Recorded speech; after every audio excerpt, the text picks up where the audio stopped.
Greetings everyone and welcome back to the bench. Today we're going to take a look at some small bookshelf speakers. But before I get into that, I'm hoping everyone's doing okay in light of the current global situation. I know it's starting to impact my work. I'm not getting as much work in anymore. I have the feeling I'm going to have a lot of free time. Maybe I can apply that to making more videos. I want to get the Easy Amp project going again. I still want to get the 501 amplifier boards made. You know, that's a very good amplifier. It really needs to have some boards made. I know some people are waiting on that. Without further ado, let's talk about the speakers. Well, they're what I call mini bookshelf. They're under 25 centimeters or 10 inches tall, which I consider mini. They're both made by Dayton Audio. The one on the left here is the B452. Really inexpensive speaker. Has the 4-inch driver and the little dome type tweeter. They sell for around $40, but they've been on sale for $27 or $28, and you get 2 speakers. You get a pair of them, and that is quite a deal. On the right here is the MK402s, and I did review these about a year or so ago when I first got them. These are a little more upscale. I mean, they're still very inexpensive. They have a sculpted look to them, nicer drivers. They're pretty much the same size. It is a little bit deeper than this one. Of course, I should mention they do come with the grills. Let's take a look at the back. Well, here's the side. You can see the MK402 is a little bit deeper, and the MK402 is ported, has nicer jacks that accept banana type connectors, or you can use wire and screw them down. These are just the spring terminal types. This is sealed. Here's a close-up of the information on the back. 5 to 30 watts. They claim 6 ohms. Here's a close-up of this.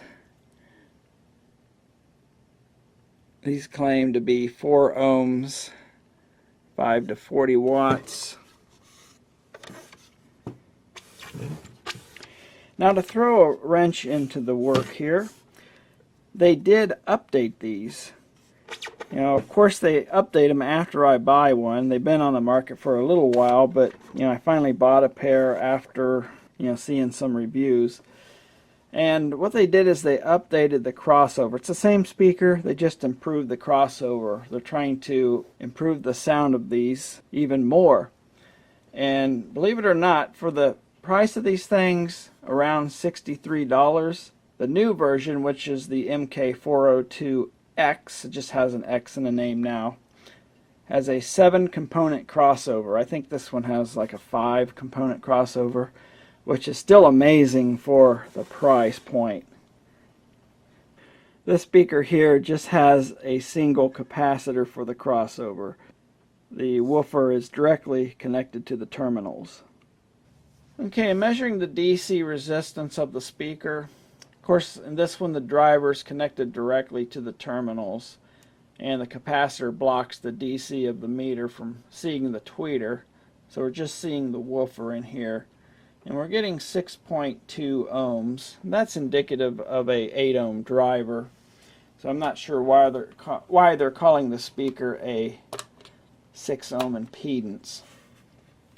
This one, of course, goes through a crossover where you get the impedance and DC resistance of the crossover components as well.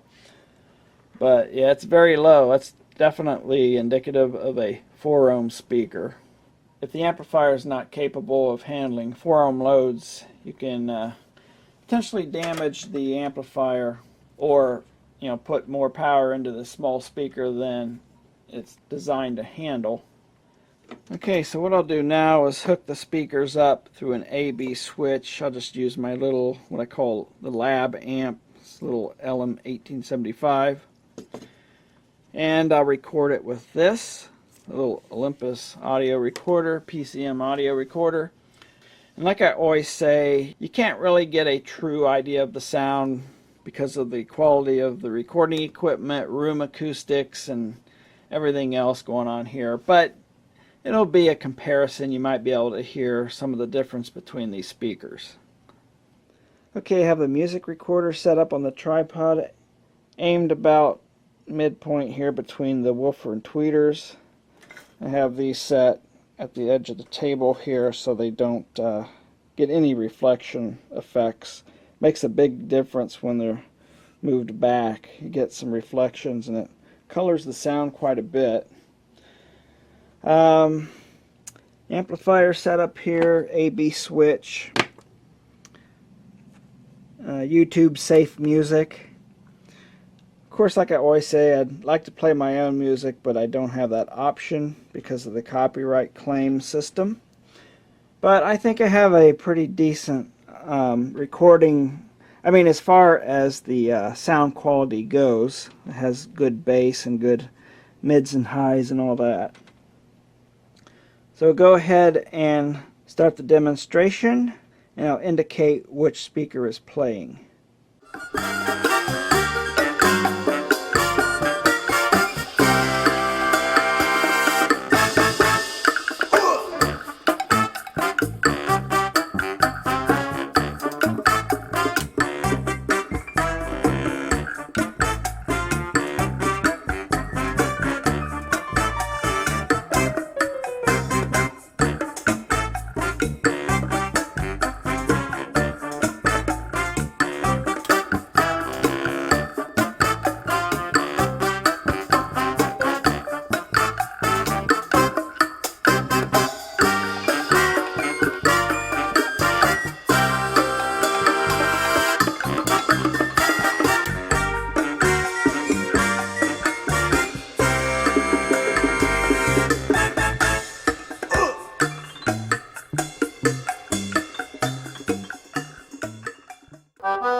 Well, I was setting up the camera here, and look who decided to get into the video, as usual. Usually I shoot a little segment for him, but he popped right in here in front of the speakers. Okay, Snick, you gotta move. He's gonna complain. Okay, well, hopefully you could hear the difference. I put myself in front of the speakers and switch back and forth and listen with my own ears, and boy, what a difference. The bass on these just wasn't as good, wasn't as strong, and the highs, I mean, they just seemed absent. They kind of rolled off. This had nice sparkling highs and a nice deep bass. So, for the money, it's not a lot more. I mean, if these are around 30 bucks or so, and it might be another $35 to get a pair of these, when these are on sale. When these are off sale, it's only more like, I don't know, 25 bucks or so. But why not spend the extra for such a huge improvement in sound? Kind of makes me wonder how the new X version will sound. But, for 27 bucks, these are not awful, but when you put them against a nicer speaker, you can hear the difference. It makes me wonder, how would these sound against a speaker in the $150 to $200 range. Another thing I'd like to say that neither of these are very sensitive speakers. They're around, I think, 84, and if I remember, this one was 85. This one actually sounded more sensitive. It could be because it has better highs and deeper bass, but they're not really sensitive speakers, so you do require more audio power to drive them. Well, I guess that's all I have to say on this. Thanks for watching.